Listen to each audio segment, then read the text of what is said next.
Olá, bem-vindo ao Lugar do Livro. Hoje vamos falar sobre O Nome do Vento e O Temor do Sábio, livros de Patrick Rothfuss.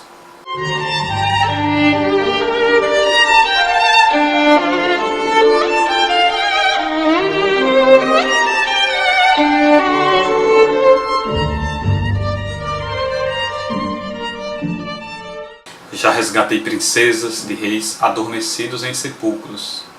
Incendiei a cidade de Trebon. Passei a noite com Feluriana e saí com minha sanidade e minha vida. Fui expulso da universidade com menos idade do que a maioria das pessoas consegue ingressar nela. Caminhei à luz do luar por trilhas de que outros temem falar durante o dia. Conversei com deuses, amei mulheres e escrevi canções que fazem os menestréis chorar. Vocês devem ter ouvido falar de mim. Assim começa a narração da história de Quoth. Ele é o herói dessa história. Eu estou aqui com o segundo livro. O primeiro livro é O Nome do Vento. E o segundo é esse aqui, O Temor do Sábio. Um livro bem volumoso, bem mais do que o primeiro.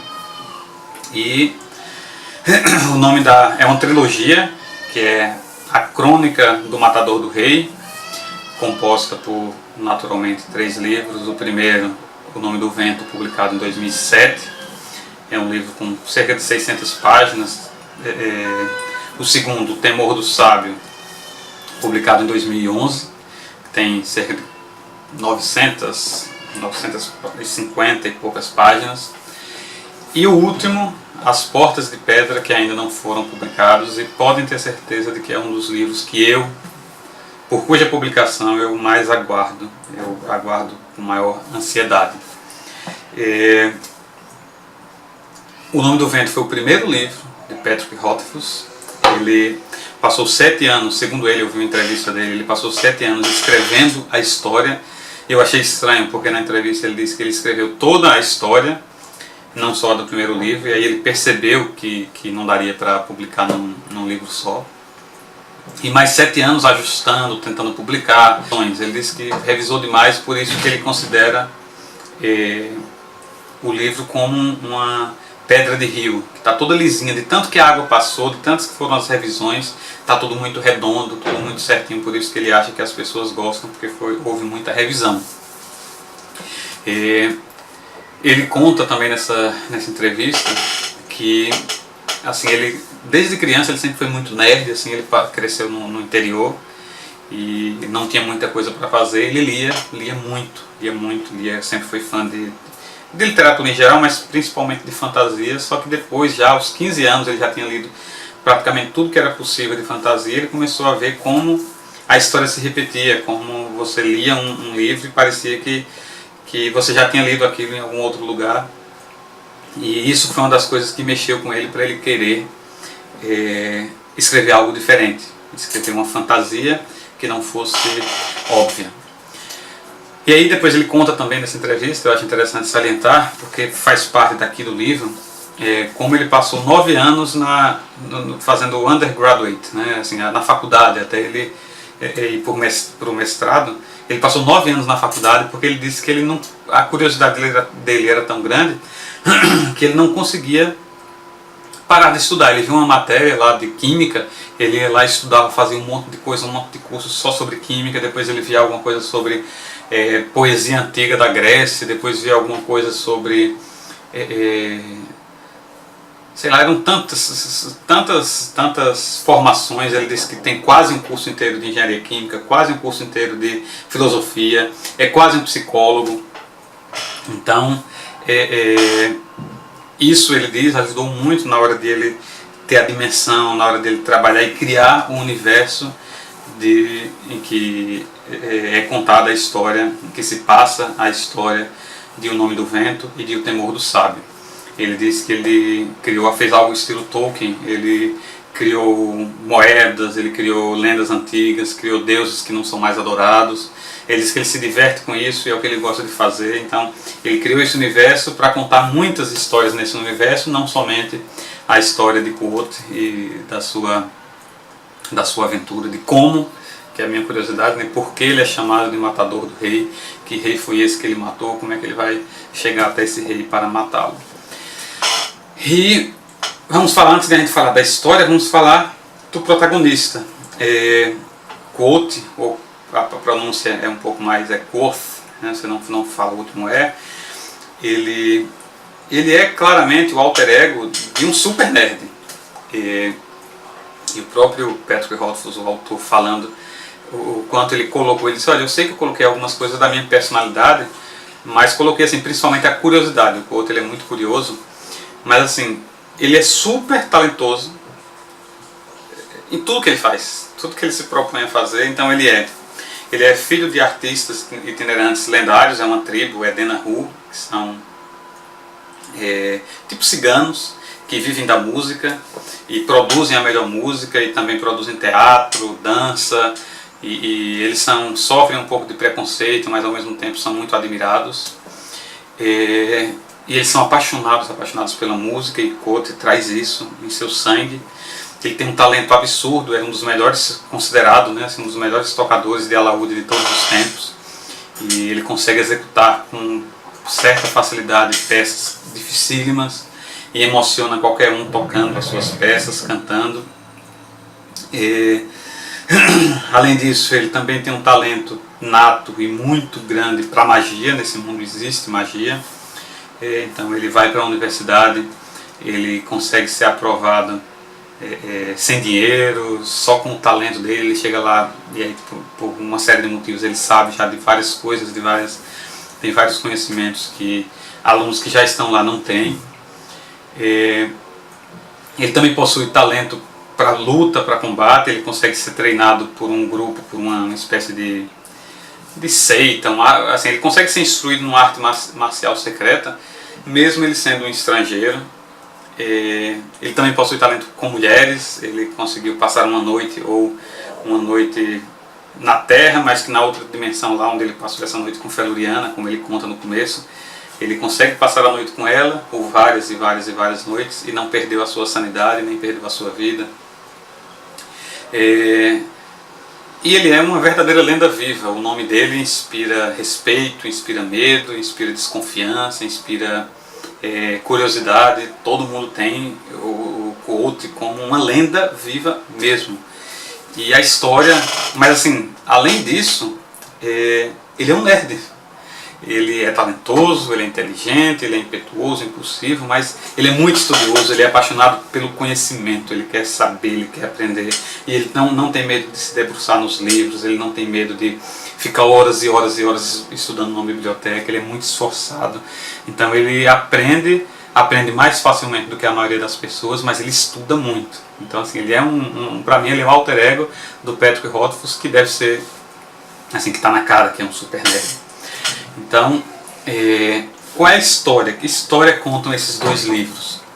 A história do Matador do Rei, a história de Quoth, é uma lenda viva. Então aqui a gente vai conhecer como ele se tornou essa lenda viva. Apenas para situar um pouco, o Quoth, ele é, como eu falei, ele é filho, assim, ele é dos Edenahu, ele é um cigano. Os pais deles foram assassinados porque, abre aspas, alguém andou cantando o tipo errado de música, alguém andou cantando o tipo errado de canção. Ele acredita que quem matou ele sobreviveu por acaso. Todo o seu grupo, a sua trupe de artistas, todo mundo, seus pais, os amigos, todo mundo foi assassinado. E ele acredita que foi o Chandriano. Esse Chandriano é uma espécie de seita, ordem muito antiga, que hoje pertence ao mundo das lendas. As pessoas instruídas, por exemplo, na universidade, não creem que o Chandriano sequer tenha existido. Para eles é apenas um conto de carochinha para a criança, um conto de fadas para assustar as crianças. Mas o Quoth tem certeza de que foi o Chandriano e ele quer ir atrás, quer buscar, quer conseguir informações. Ele entra na universidade com o objetivo de conseguir informações sobre o Chandriano na imensa biblioteca. E aí ele sozinho mostra como foi difícil a infância dele, como é que ele se virava, como é que ele passou. Tem uma parte que lembra muito Oliver Twist, a vida dele nas ruas, que já é nesse livro aqui, ou não, já não lembro assim, em que livro está. Depois tem a parte mais, digamos assim, mais Harry Potter, que é ele na escola, apesar de eu nunca ter lido Harry Potter, mas ele na universidade, como ele vai aprendendo, como ele vai lidando com a diferença de classes, como ele vai se apaixonando, como ele vai aprendendo magia.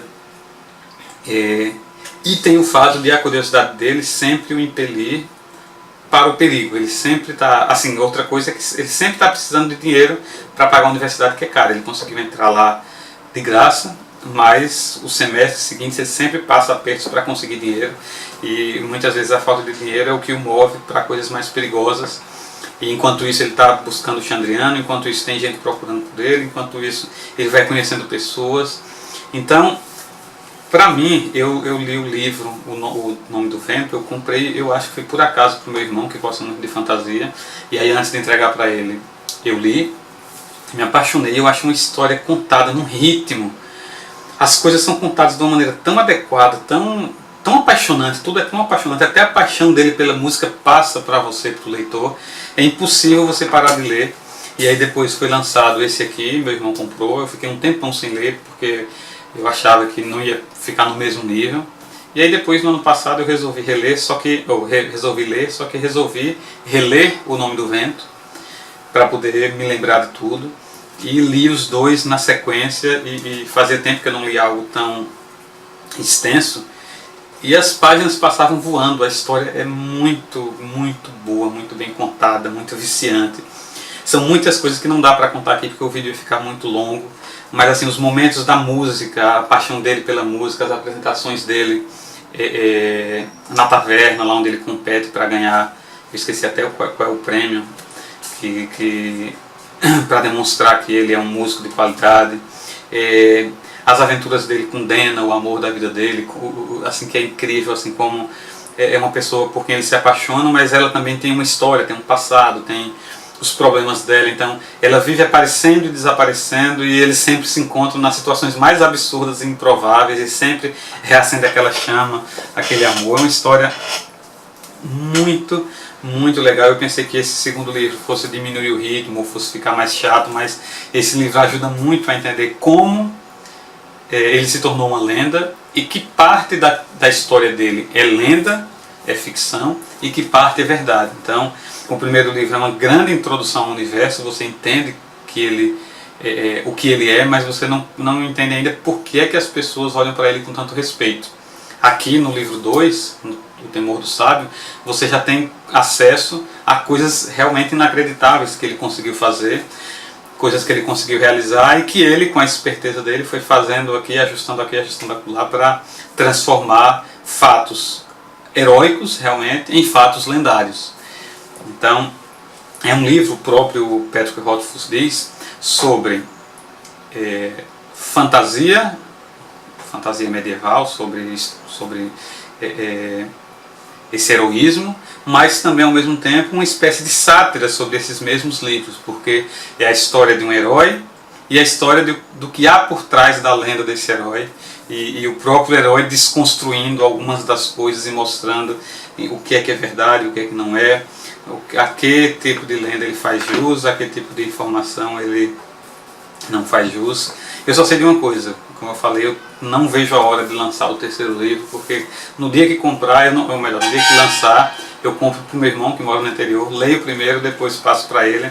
É uma das minhas leituras favoritas, eu sei que eu vou reler quando for lançado o terceiro livro, e eu recomendo. Se você gosta de uma história bem contada, corra atrás de O Nome do Vento e O Temor do Sábio, e o único problema é que você vai ficar ansioso pelo terceiro livro. É isso, O Nome do Vento, O Temor do Sábio, para mim, livro de fantasia nota 10, um dos melhores que eu já li. Se você gostou, curta, compartilhe, se inscreva no canal, e se você já leu o livro, deixe seu comentário. É isso, um abraço, até o próximo vídeo.